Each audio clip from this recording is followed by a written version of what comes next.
Hi, Scorpio. Welcome to your August 2019 Astro Update. It's Raina here. So, in August, we have very big blocks of influences in one particular place versus another. And this means that it's going to really exaggerate, if you will, the influences when you have multiple planets in one house. So to give you an idea, as the month of August begins, we're coming off of a new moon in Leo. And Leo for you is your 10th house of career. So there can be fresh energy, new seeds planted in relationship to career matters. But at that time, I don't know where you live, but where I live, it's going to happen on the 31st of July, but certainly will be present on the 1st as well. But on that 1st of the month, the sun is also in Leo. It has to be at the time of a new moon, so that's not a revelation. But Venus and Mars are also in Leo. And Mercury is soon to go back into Leo. That's where it had retrograded from. So, needless to say, there's a lot going on in the career sector, where with Mars you have ambition, with Venus you have popularity, and even perhaps financial increase. With the moon, this can be about connecting with people. Popularity goes along with that as well, where people are recognizing you for your talents and your abilities in the world. And the sun gives you a very proud demeanor as you accept this type of, I don't know if I call them accolades or just attention in a very public kind of a way, and that gives you confidence. You have, I think that a lot of Scorpios already possess confidence, but it gives you more confidence, and you are, doing your thing and accomplishing your goals. On the 11th, Jupiter turns direct in Sagittarius, and this is the second house of career. Now that's nice, because Jupiter in your second house can mean moolah, money. And when it turns direct, I think that will enhance the ability to kind of expand your financial resources. What may have happened during the retrograde is that you may have, kind of been a little bit turning inward about your values that are connected to money. And this is not uncommon now, especially very recently while you've had this energy in the 10th house, because it's going to be a thing that conscious people think about when you have a great career focus, but at the same time, you have this Jupiter in the second house. It's like, what are my values concerning money? The second house is our values, and Jupiter is also very philosophical. So you combine the two, and there's a lot of kind of like heart to heart with yourself. But now Jupiter is direct, so you may have been able to reconcile some of your belief system with what you do. And like I said, I think that conscious people naturally do this anyway, regardless of transits, regardless of what sign they are, where we're saying, am I doing something that benefits others, or am I just out to make a buck? And when you think about these things, sometimes there's gray area, and it can make you uncomfortable if you consider yourself a person who lives in integrity. And so Something may need to be cleaned up. You may need to, if you're working for yourself, you may need to reword something so that you don't give misleading information. If you're working for somebody else in a certain line of work, you may need to tell the boss, I'm uncomfortable doing this anymore. I feel like I'm not being truthful about something. I'm not being, honest. And just be able to, if you love what you do, but there's this one aspect that is a little bit of a challenge, you will figure it out and figure out how to solve that problem. But this can be very good for money. If you've noticed any kind of slowdown, then just watch and see if things really start to pick up. On the same day, Uranus goes retrograde in your 7th house in your opposite sign of Taurus. What could that mean? Well, it's recently been the case that you've had Uranus in your 7th house because Uranus went into Taurus for good, at least for the next 7 years, in March. So since then, I think it was March, I'm pretty sure. Since then, you may have noticed that relationship issues have been a little bit strange. Uranus can bring strangeness to a situation, rebelliousness, a real need for freedom, but this could certainly be on your end. One thing I want to state, which goes without saying, but I like to mention probably at least once in my videos, is that this is a generalized forecast. Not everybody experiences the transits at the same time. And it's not that they won't necessarily, but it's just the timing of it. I do it this way to keep it simple because personally speaking, with the way my mind works, trying to separate out into the early, later, and middle, signs would be very hard for me to do. I mean, I suppose I could if I just sat down and do it, but I do so many videos per month that that would take a lot out of, just to make videos. But in any case, having said that, I do feel that it will benefit people in a general way. Or it could. I can't guarantee it.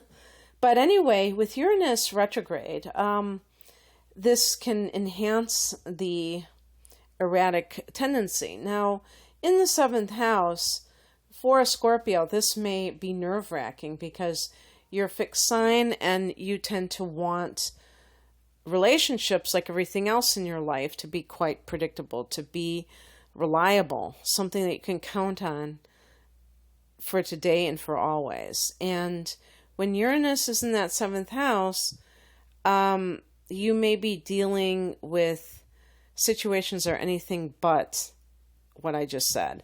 Sometimes it can mean on your end that you decide you don't want the traditional type of marriage or the equivalent. Perhaps you're somebody who is married and you realize that you need to have an additional romantic relationship outside of the marriage. And yet, rather than just have an affair and deceive the other person, you want it to be something that's almost like structured, like polyamory. I don't know if very many Scorpio people would be down for that type of a relationship, by the way. I think that it takes a very special type of person, usually somebody who's quite detached, who would even want that to begin with. Because part of to me, as somebody who's not that, but I can just figure out what might be going on, is that the person doesn't have strong possessive tendencies towards their lover, towards their spouse. And therefore, they can imagine having deep relationships, and I'm talking about romantic relationships, including with sexual activity with more than one person. Now, we're not talking about being a womanizer or the female equivalent. We're not talking about that. Sleeping around. We're talking about having structured relationships. And I'm not going to get into why people are attracted to that. Some people just are, just the way some people are attracted to one-on-one relationships. If somebody asks me, what are the benefits to a one-on-one relationship, I could tick them off very easily. And one of them, I believe, is that it's an exclusive relationship. I think there's something to be said for an exclusive relationship.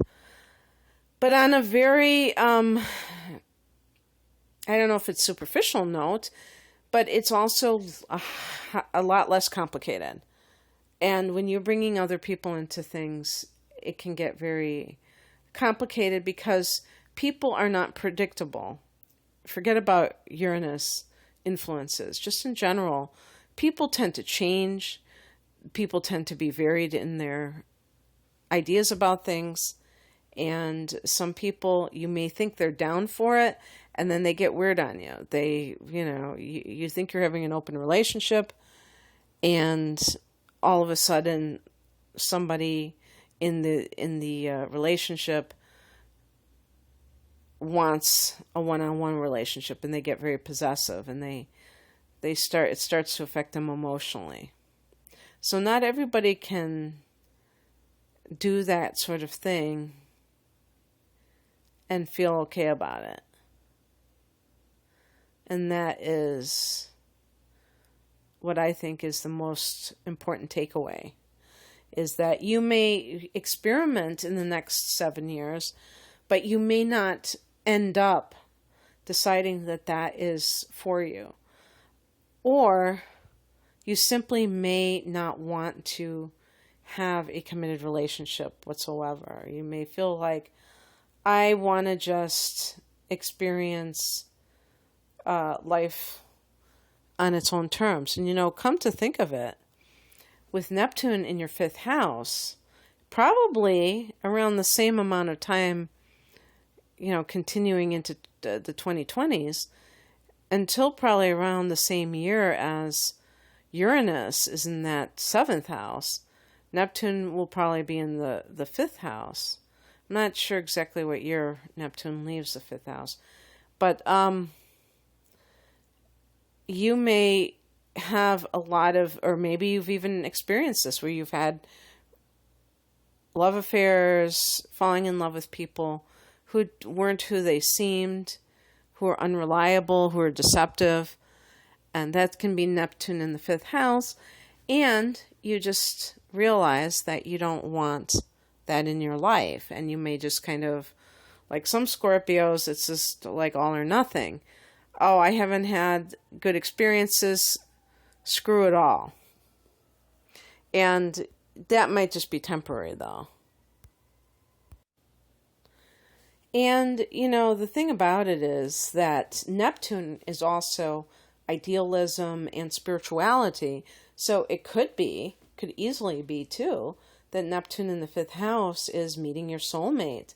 And Uranus in the 7th is intuitively connecting with this person, like having that mental telepathy. That you and this person, you communicate at a much deeper level. And that would be awesome if that's the case. On the same day that these two transits are happening, Mercury goes back into Leo, into that 10th house. So there may have been some kind of, like discussions about, career, maybe even in your head. Do I want to travel? Do I want to work when I'm traveling? Maybe trying to get it all lined up. And that falling through initially and then having it be resolved. Again, with Uranus in the 7th house, it could be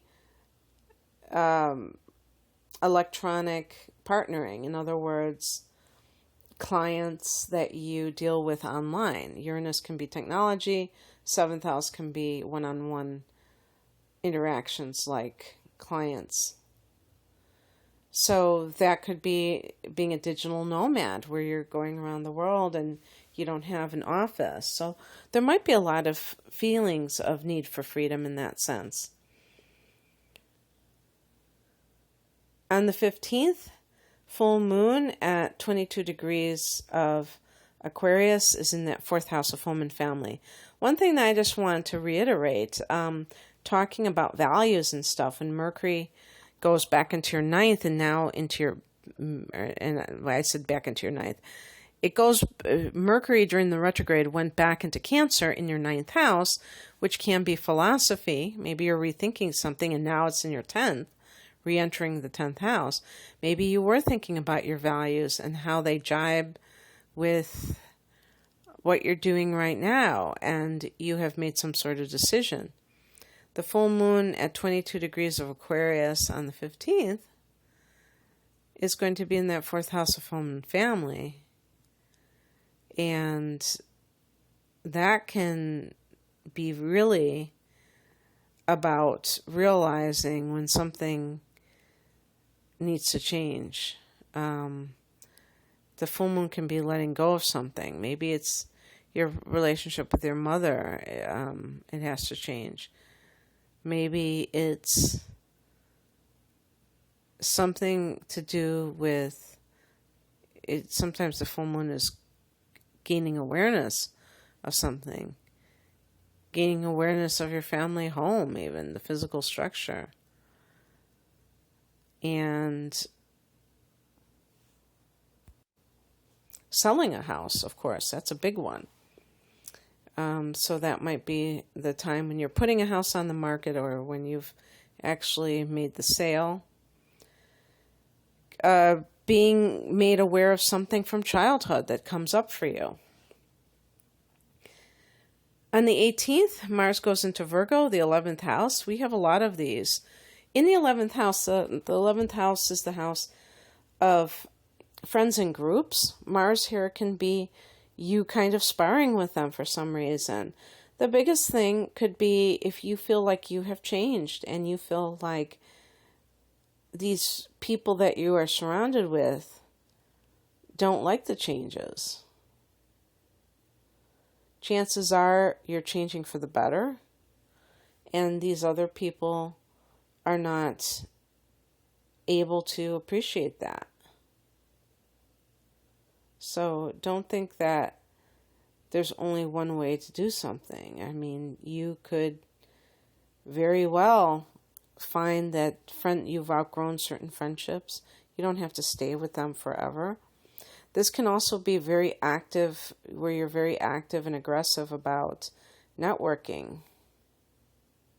If you've launched a business, you might find that it is really good for just going after what you want socially, but especially if it has to do with,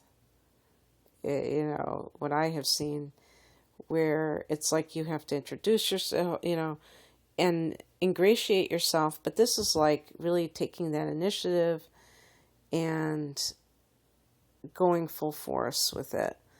On the 21st, Venus goes also into that